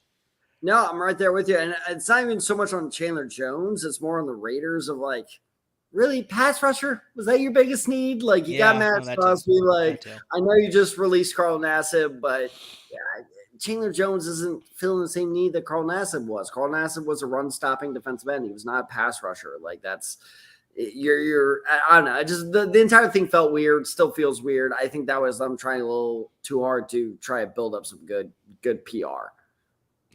No, agreed. So let's flip things. Let's go to underrated signings. So who are guys that you saw signed with teams and you're like, this is a really good move by X team here. So who do you got? You got a couple guys here for underrated signings? Amir, I'm going to talk about some of the most exciting players in football. Guards. Everyone loves good guard play. Guards make a big difference. You have no idea. Like, you guys got Quentin Nelson. How much of a difference has that made for Jonathan Taylor's career? It's like, if you have a good one, it's like it makes a huge difference. So funny. I remember when the Colts drafted Quentin Nelson, I was like, yeah, he's good, but like, and now I'm like, yeah, I don't like take a guard top 10. I don't care if he's that good, but anyway. Yeah, because I think his birthday just passed, and the Colts did a tweet for it, obviously, and then I think one of the supplemental tweets was 4 seasons, only 4 sacks allowed. It's just like, you can't match that production. That's amazing. That man. I mean, you see him waking up just like at the mere mention of his name. But so 2 guard signings I think have gone massively underrated. Sorry, buddy. Laken Tomlinson to the Jets. Yeah, what a great signing by them. Is like Saleh has familiarity with him. Obviously, Tomlinson reinvigorated his career in San Francisco. Honestly, one of the more underrated NFL stories of the past couple of years. Like, what a great story of like, dude cannot get off injuries. He just can't do it. Goes to San Francisco, fixes himself, gets a payday in New York. Like, that's great. So New York did not overpay for him either. They got him on a pretty good deal. Also, speaking of another good young guard, this shocked me when I looked this up. James Daniel is 24 years old. Sorry, Matt. Left the Chicago Bears. AMJ, sorry. Yeah. Left the Chicago Bears to go to contender now, and the Pittsburgh Steelers, like, for about $25 million on a 3-year deal as well. Like, that was such a steal of a signing. Like, that honestly may be my favorite signing of the entire offseason. Like, that dude is a stud. The big thing with James Daniels, too, is that, yeah, he's only 24. He signed a 3-year deal that was not super crazy. But it's like when he gets to the end of that contract, either he'll get a huge extension or he could hit the free agency market again and just be like, all right, well, look at my stats here of like not allowed, because I can't remember the exact stats numbers that I gave, because we brought him up in our free agency preview episode. I think if I remember correctly, I brought him up as a sleeper signing. That's like, this guy has been very productive coming out of Iowa. So it's like, yeah, the fact that he's going to get another chance to get a huge payday with just another production, being with a good team in Pittsburgh too, like they needed the offensive line help too. So it's like, yeah, that's a very, very good signing, and very good for James Daniels specifically, that he's going to play in a good team and a good offensive line, good coaching that they have there. So it's like when he hits that 27 year where he's either going to be a free agent or eligible for an extension, he will definitely get paid. So it's like, yeah, Steelers made a very good signing there. So yeah, excellent underrated signings there. I'm going with one that I brought up, another player that I brought up during our free agency episode, Cordell Patterson. He re-signed with the Atlanta Falcons, which I expected that he would do. 2 years, $10.5 million. So like we talked about during that episode, he had his breakout season finally after 9 seasons in the league in his age 30 season, and he found success with the Atlanta Falcons Arthur Smith system, so it just made sense for him to go back there. So I think this is a win-win for both teams, because Cordell Patterson can sort of, play out a couple more years here with the Atlanta Falcons, find success in the system that he found success in with Arthur Smith. Plus, the Atlanta Falcons need playmakers, because obviously the Calvin Ridley situation is not going to work out for them. They obviously don't have Julio Jones anymore. Yeah, it's a very interesting situation for our playmakers there. So, the fact that he could come back there, be one of their lead playmakers, and, Falcons didn't pay a lot for him, because I think they saw that obviously he's past that age 30 year there. It's like, was that a fluke year, or can we continue to squeeze as much out of this lemon as we can, which I think that they can do. And it's only a 2-year deal. So it's like, if he doesn't pan out, they didn't pay a lot for him, and it's only a 2-year deal. So it's like, if he's still successful during these 2 years, then it's like, that's great. But it's like, once he hits that 33 year, then it's like, all right, maybe we're going to move on. We're going to bring in some other playmakers, because obviously they're in that rebuild process. They're going to bring in some other guys to play at receiver, running back, tight end, whatever it is. So it's like, yeah, complete home run pick as far as a signing, by the Atlanta Falcons to bring back your lead playmaker from last season. Hopefully get that same production in this upcoming season as well as the following season. And then the other guy that I want to bring up is, I already talked about CJ Azama leaving the Cincinnati Bengals. Cincinnati Bengals made a very underrated signing. They signed a former Atlanta Falcon, Hayden Hurst. They signed him to a 1-year deal for a $3.5 million deal. The cap is so shocked he ran away. You are actually breaking news to me right now. I did not know Hayden Hurst was a Bengal. Yeah, he is now a Cincinnati Bengal. I mean, obviously, I think in the situation that Atlanta is in now, if he stayed with Atlanta, he probably would have gotten some snaps because of their desolate situation in the passing offense as far as playmakers.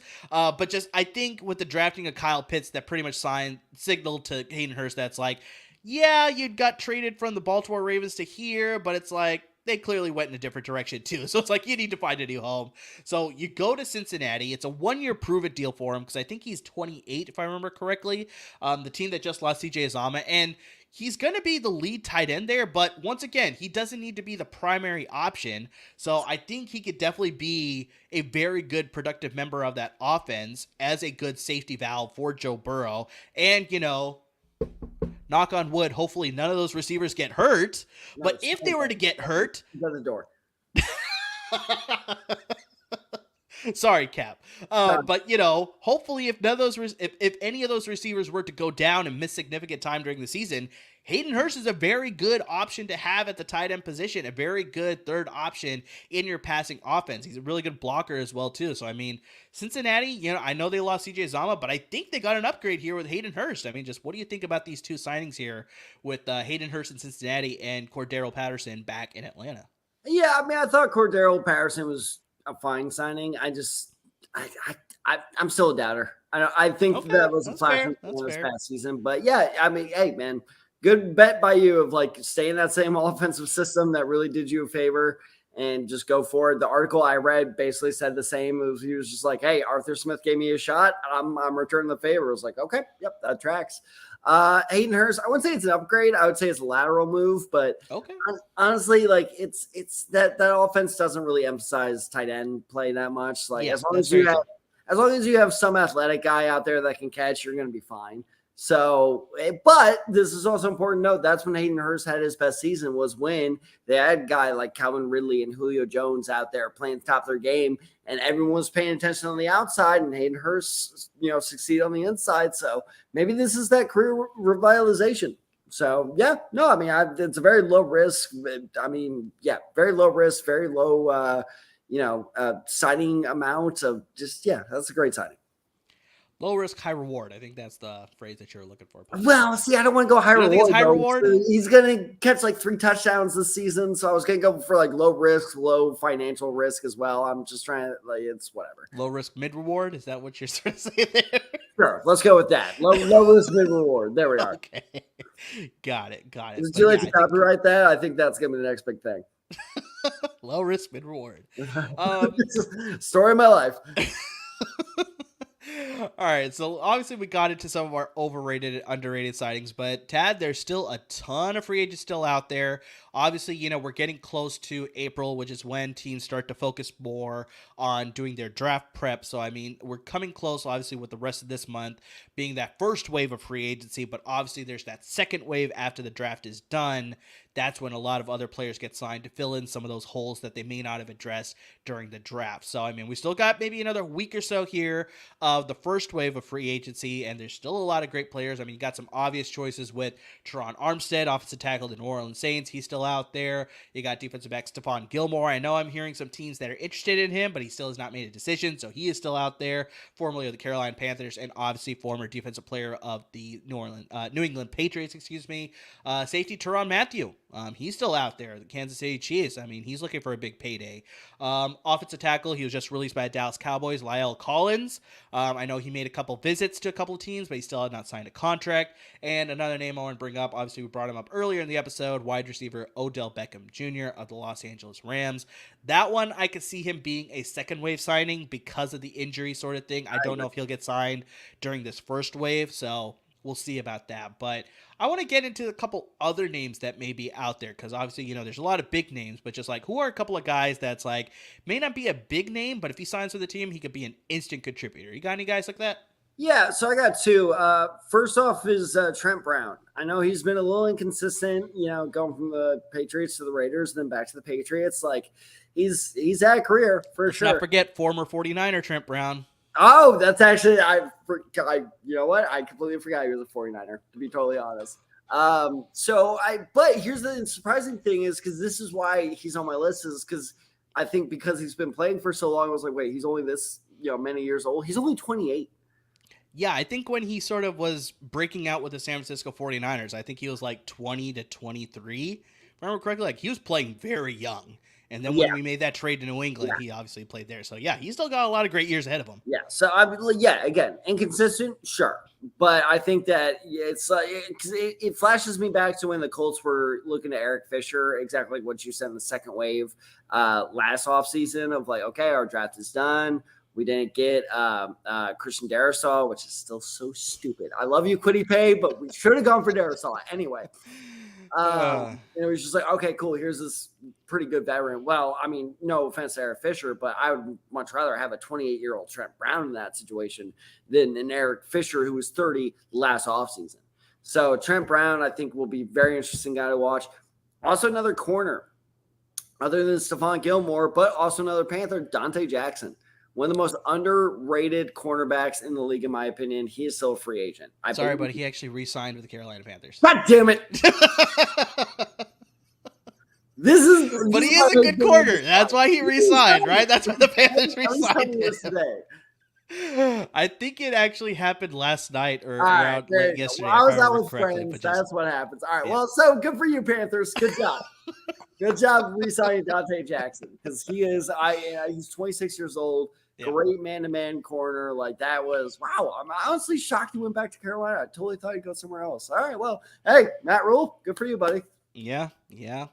Definitely the one side that sort of worked out for the Panthers last year is that defense. So definitely, let's see if they could fix that offense for sure. Figure out their quarterback problem as well.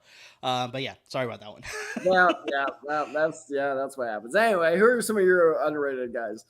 I'm going to the offensive line here. I'm going to the center position. I got J.C. Tretter of the Cleveland Browns. So he's a very underrated center. He's past 30, so he maybe doesn't have a ton of years left, but I think especially if you're looking at this draft, who we've already talked about being a very heavy offensive line draft, as well as defensive line, but just like this is a good draft to anchor both of your lines on both sides of the football. So if you're not able to draft a first-round offensive lineman, possibly maybe not even draft a second-round offensive lineman, if you draft a project into your offensive lineman, sign a guy like J.C. Tretter, who has, fortunately, when he started in Green Bay, that's where he was drafted. He dealt with a lot of injuries. He was never able to stay healthy. That's why the Cleveland Browns were able to get him at a little bit of a discount. But since playing for the Cleveland Browns for the past 5 seasons, he has only missed 1 game.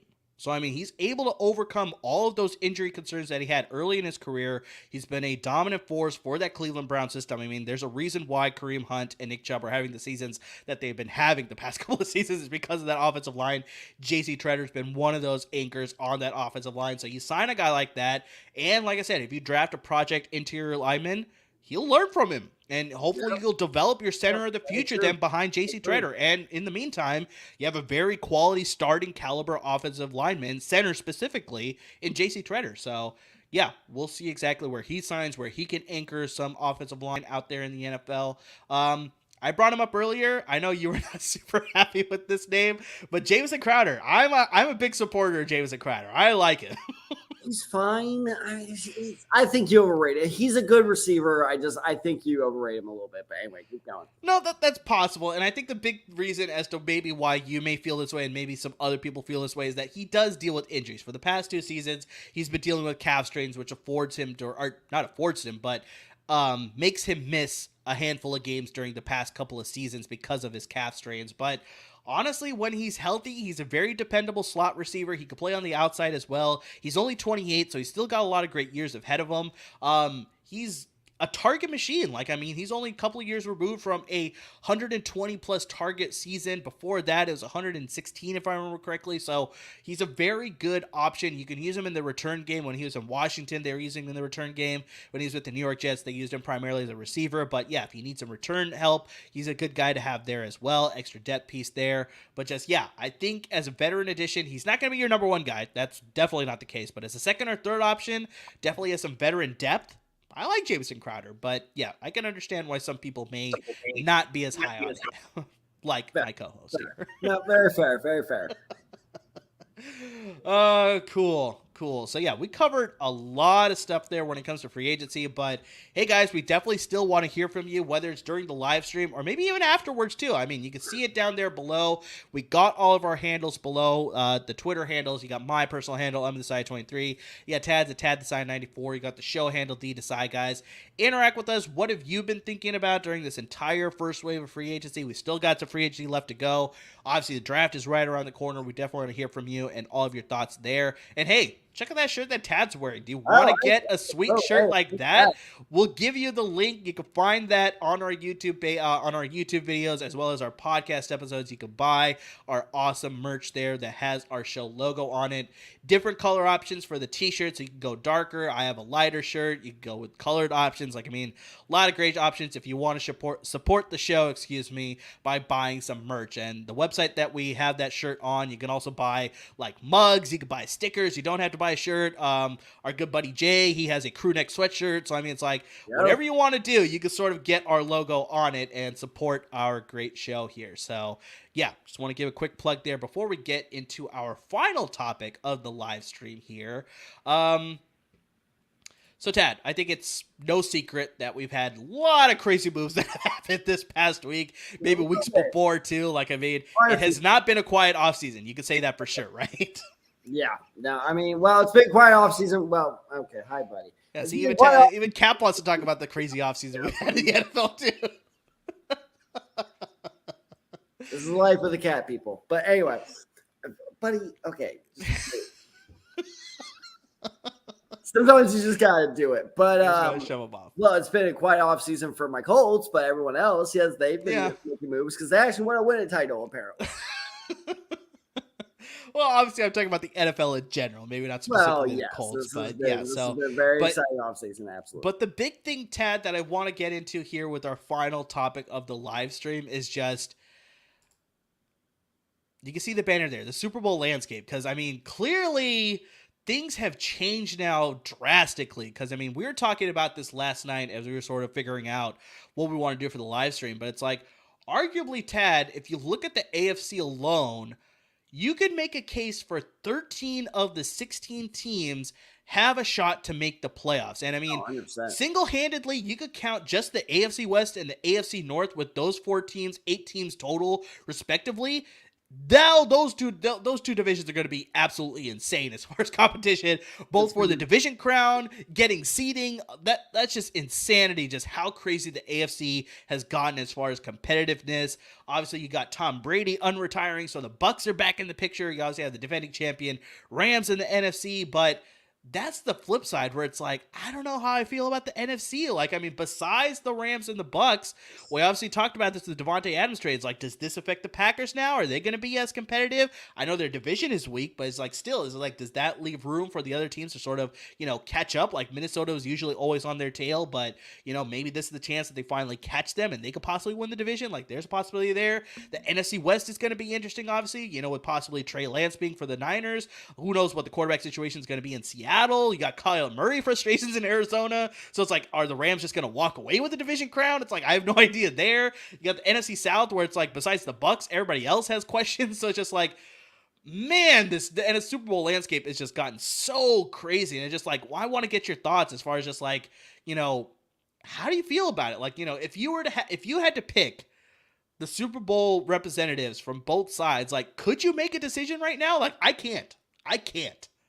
I'm leaning towards the Buffalo Bills for the AFC favorites. All right. But I'm not that confident in that pick.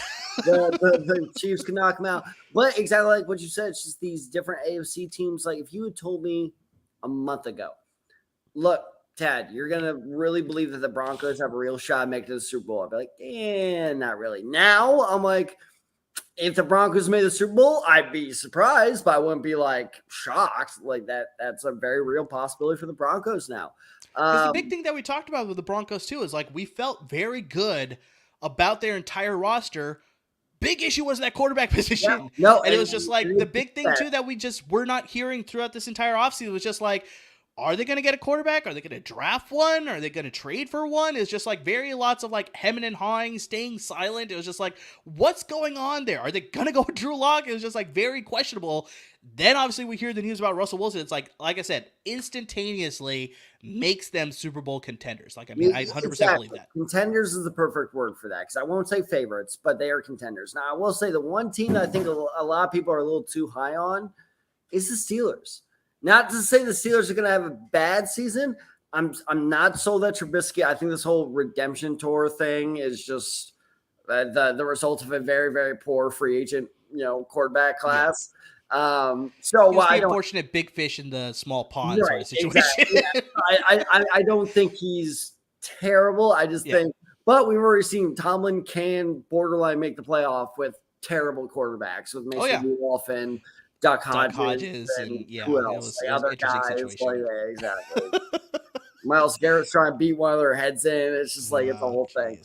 But so I'm not counting the Steelers out of a playoff spot, but I think people are a little too high on the Steelers, especially with Juju now gone. I'll be interested to see how that works out. And not just Juju, but James Washington signed with the Dallas Cowboys, so he's no longer. Oh, I did not see that. Okay, interesting. So damn. Well, but okay, that leads perfectly into my NFC point is don't count out the Dallas Cowboys. I could see them being a sneaky good NFC team. That a lot of people are like, okay, they're kind of like past their prime. Is Mike McCarthy an idiot? Absolutely, but they're still talented enough to get over that. So don't overlook Dallas as being a potential player to make the NFC Super Bowl. Because I think Green Bay. They speaking of another good, I don't know if it's underrated, but they re-signed Devontae Campbell. That was a brilliant job by them. Mm-hmm. So Green Bay can be competitive, but they have a lot of holes there. So AFC is where it's at. I think if the Super Bowl winner is not from the AFC next year, I will be shocked. That's the big one. Like, I'm leaning towards the AFC this year, but I'm also sort of rethinking it too, where it's just like, I think the AFC is going to have a lot of competition within the conference, but once they get to the Super Bowl, it's just like, I don't know 100% for sure whether that team will be the like best team in the entire league. Like, NFC, like I said, they have some good teams. Like I said, I just have it's a lot more murky in the NFC, where it's like with the AFC, it's like, man, there's a lot of good teams out there. So it's like, you're interested in every team and what's going to happen with their situation, where it's like in the NFC, it's like, they could be good. They could be good. They could be good. It's like, you really can't make a definitive point that's like, yes, this team will be good. Like I said, I named two for you, the Rams and the Buccaneers. I can guarantee that those two teams will be competitive, but everybody else is like, I really just can't make that, stamp guarantee that's like, this team will be competitive. Because like I said, I wanted to say the Packers, but like I said, this Devonta Adams situation just makes me question it a little bit more, where it's just like, I don't know if they're locks anymore. I don't see it. So it's just like, man, the Super Bowl just got a lot more interesting in the playoffs in general, just the upcoming season. Insanity. The AFC West and the AFC North it's just going to be a bloodbath. Like, and apparently, I know you mentioned Kyler Murray, in Arizona. Apparently, Lamar in Baltimore are now having problems. Like, that's just going to be a whole nother thing. Like, the next year or so, including next offseason, is just going to be madness. Yeah, the whole Lamar Jackson situation, that's crazy too, because I don't know if people have heard reports, but just before all these crazy sightings, Lamar Jackson and his contract situation was just like, you know what, it'll happen when it happens. I'm not in a rush to do it. It'll work itself out. Then obviously you get the Deshaun Watson deal, you get the Aaron Rodgers deal, you possibly get other deals out there. Then he's like, okay, where's my money now? Like, things definitely escalated very quickly there. It's just insane. To put this in perspective for people is I saw something that Patrick Mahomes now has the third most guaranteed money of any quarterback in the NFL. Patrick Mahomes is now like third or fourth. Honestly, I say third because it might have been fourth. Like, he has like 187 million guaranteed or something like that. Yeah. And that puts him like third. Yeah. And I think there's still a very solid argument to be made. He is the best quarterback in the league. Oh, yeah. No, that's still fair to say for sure. It's just like, it's amazing what has changed so quickly during this offseason, only in a matter of like a couple of weeks. And it's just, I don't think it's done. I really don't think it's done. Because obviously we still have to wait for the repercussions of that Deshaun Watson trade. Like, where's Baker Mayfield going to go? Obviously, like I said, That's what you're hoping for. I'd Dude, love to see that happen. Send it my way. Please send me to Indianapolis. We will accept him with open arms. So, yeah, it's interesting to see what happens there. I know, obviously, Atlanta entertained the thought of bringing Deshaun Watson there. So it's like, I know they informed Matt Ryan, but it's like, do you wonder if he still feels a little jilted by that? So it's like, does he get a request to trade? Like, is that going to happen? I don't think it's going to happen, but it's a very possibility there. Obviously, like I said, Jimmy Garoppolo is still on the roster. Yeah, we're going to wait and see what happens with Deshaun Watson and his suspension issues, because obviously that's going to come out during the offseason. Yeah, we still have the whole draft to talk about. Like, I mean, this is going to be insane that's coming up. So, I mean, just like, yeah, there's a lot of teams that are going to be in contention for a playoff spot, and I'm very much for it. Like, I mean, this is great. This is the one thing that, I always look forward to. I want to see parity in the NFL. So it's like, I want to see the bad teams get good, and I want to see the good teams take a little bit of a slide too, because it's like, I want to see different teams, because this is one of the things that I hate about college football. It's like, you always see the same teams in the playoffs. It's like, you always get your Alabama, you always get your Ohio State. Alabama, Clemson, Ohio State, like, come on, they're never in the playoffs every single year. What are you talking about? So it's like, when you get like competitive, it's just like, and the voting aspect, it's like that sort of takes things into a different account. But it's just like, I like that we're gonna see some change hopefully with this upcoming season, the upcoming seasons as well after that. So it's just like, yeah, I like that, the parity is there. Like, I mean, I look forward to that. It's like, you see different teams out there. No, it most certainly is. I mean, look at teams like, I noticed one team that we haven't named this entire time, except for the Trent Brown thing, the Patriots. Yeah. Like, they're a classic team that's always competitive. Not saying they won't be, but they have a very, very tall order. I'd honestly be more shocked if the Patriots made the Super Bowl than most teams. You look at a team like the Chargers, who have been dying for a Super Bowl appearance. They absolutely killed free agency. Sorry, LAFB people, I know we didn't mention it. It's kind of on purpose, as we've done enough coverage of them. But yeah, Dante Jackson, Sebastian Day Joseph, is that right? Joseph Day. You almost got it. Sebastian Joseph Day. Damn it. Those hyphenated names always get anyway, obviously the Khalil Mack trade. So, I mean, pairing him up with Joey Bosa, I mean, that's going to be insanity. Yeah, like they have absolutely killed. So, like, yeah, they could be. It's just exactly what you said. The parody of, like, there are 16 AFC teams, including the Colts, by the way. If we end up actually getting a quarterback, I could see us being competitive. So, because they're very similar to the Broncos, where it's just like, if they can figure out their quarterback situation, they're instant competitors too. And I still consider them one of those 13 teams of the 16 in the AFC. That's like, yeah, I could consider them a playoff team for sure, because they were right on the doorstep last year. Close. Those goddamn Jaguars in week 17. I hate them. I hate it. But no, yeah, and parity is the perfect word for it, because, yeah, legitimately, yeah, 75% of the AFC could get to the Super Bowl and it would not shock me, which is ridiculous to say. Exactly. And just to touch back on the Chargers too, it's just like, a lot of people expected them to take the next step this coming season. This is before all the madness of free agency and the trades and all that stuff. Because it's like, who saw the Chargers getting Khalil Mack? Like, no one saw that. I saw that. I was like, am I dreaming? Like, no, this is not real. I was like, what? It was crazy. But yes. I do know there were rumors last year during the trade deadline that's like Khalil Mack would possibly reunite with the Raiders. So it's like, I had an idea that the Bears were looking to move on from him, but just like, yeah, to go to the Chargers, to go to the same division, that's just insanity. So it's like, yeah, the Chargers, like, they were already a prime candidate to take that next step before all these moves.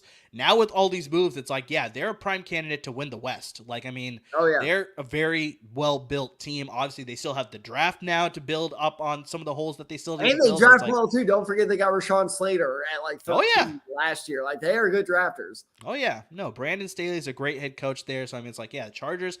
AFC West, it's not a lock for the Chiefs to win that division anymore. No. Like, I mean, it's going to be so I see a lot of people actually being like, oh, the Broncos still don't stand a chance. I'm like, I don't know. Like, the Chiefs are a little weaker than people. I think the Chiefs get a little too much credit. Yeah, it's going to be so crucial for both the AFC West and the AFC North winning your division games, because if you don't win your division games, that's going to make a huge difference, not just obviously for the division crown, but playoff seeding too. So it's like, yeah, I don't doubt that lots of those division games are going to be in prime time. No, for sure. 100%. So Tad, I mean, we covered everything we wanted to cover. I mean, we got through a lot of great topics. I mean, it was a wonderful live stream here. Is there any other things that you feel like we sort of need to talk about here? I mean, no, just fire Chris Ballard. That's about it. You never know. You never know. Like I said, maybe he's being very cautious, and he's a He's sleeping always giant. cautious. I'm tired of being cautious. Okay, I don't know. Stop with the caution. Go for it. Like, do something. I literally feel like that meme where it's like, you're poking him with a stick. Do something. Like, do Yeah. Like that's what it's maddening. All right. Well, let's hope maybe they spend a little bit. At least your team's been in the Super Bowl in the last decade. Let's hope that the Colts will spend some money during this last week of the first wave. Maybe there'll be big players in the second wave, but hopefully you'll build through the draft and you'll get some good players there. Obviously, you guys have drafted well. Quentin Nelson, Darius Leonard. You guys have drafted a lot of great guys. So. You just named 2 players out of the last 6 years. Well, I can't name every guy that you've drafted. Yeah, I don't know the Indianapolis Colts draft history that well. No, because it's terrible. That's why you can't name it. You have to help me out there. So, but yeah, we'll see exactly what happens. But I'm looking forward to the rest of the offseason. I mean, there's a lot of great things that are still happening. Make sure you stay tuned to us both on YouTube, on the podcast, wherever you listen to your podcasts, whether it's on Google, Spotify, Apple Podcasts. You can listen right on the LAFB Network website. Just hit that subscribe button. Always be up to date about when the latest episodes are dropping. And make sure you subscribe to the YouTube channel, the LAFB Network YouTube channel, so you're always up to date about when upcoming live streams are happening or just upcoming videos in general. Just hit that subscribe button. You'll always be aware about when those videos are happening. We have our own individual playlist as well. The Desai Guys Fantasy Football Forum for obviously once the season begins. Definitely get into some fantasy topics. We're going to get into some fantasy topics over the course of the offseason as well, but we sort of space it out with some other topics as well. But definitely once the season begins, we are your foremost advisors, analysts for fantasy when it comes to LAFB Network for sure. So make sure you tune into us. Like I said, you like that sweet merch, definitely get some shirts. We'll post that link for you in the YouTube description as well as on our Twitter handle. We have that as a pinned post, so make sure you can get some merch to support the show. To everybody that's listening, who's tuning into our live stream, who watches the other videos, who subscribes, who comments, interacts with us, anything and everything in between, guys, we really just can't thank you enough. It's awesome. It's awesome. Guys, thank you so much as always for watching. If you're watching on YouTube, you're already subscribed to the LAFB channel, but be sure to check out some other great shows that are taking place. We have a lot of new podcasts, both visually and, audio wise that are, I don't know why I did this with audio, but headphones, I guess. Sure. We'll go with that. Sure.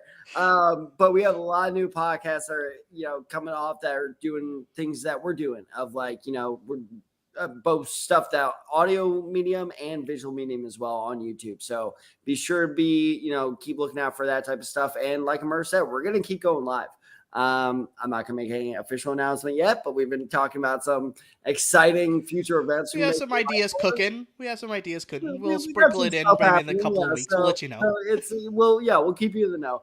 But thank you as always for watching, and be sure to support LAFB Network in any way possible, because without them, there's no us.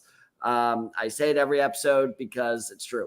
So as always, thank you to Ryan Dairu. Thank you to LAFB Network for letting us go live on your channel. That's a lot of trust. I'm not so sure I would trust me doing that, but for some reason you guys do. So I appreciate that. Awesome. So thanks for tuning into the live stream, guys. And make sure you stay tuned, subscribe to wherever you listen to your podcasts, and subscribe to the YouTube channel so you're always up to date with what's happening with both the Desai Guys. Stay safe, everyone.